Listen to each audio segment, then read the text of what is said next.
ছেলেটি দেখল তার ওয়াইফ খাবার নিয়ে এক কোণায় বসে খেতে থাকে। এটা দেখে ছেলে ও তার মা দুজনেই অবাক হয়ে যায়।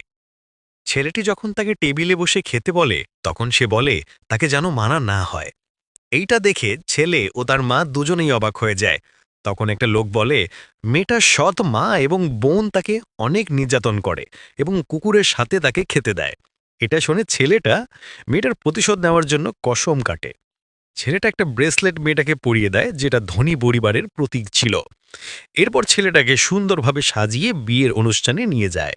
ছেলেটার কিছু কাজ থাকায় মেয়েটাকে নিজের খেয়াল রাখতে বলে সে চলে যায়। মেয়েটা যখন একটা কেকের টুকরো নিতে চায় তখনই তার সৎ বোন এসে তার হাত ধরে ফেলে আর তাকে একটি চড় মেরে তার নামে উল্টাপাল্টা বলতে থাকে। এটা দেখে আশেপাশের সবাই মজা নিতে থাকে। মেয়েটার কোনো কথাই শুনছিল না, তাকে বিভিন্ন ধাপে নির্যাতন করছিল। সৎ বোন পাই শিখলাম এটা বের করে দিতে। তখনই ছেলেটা কাজ শেষ করে এসে দেখি তার স্ত্রী এগোকেই দেখে ও এটাকে ছড় মেরে দেয়।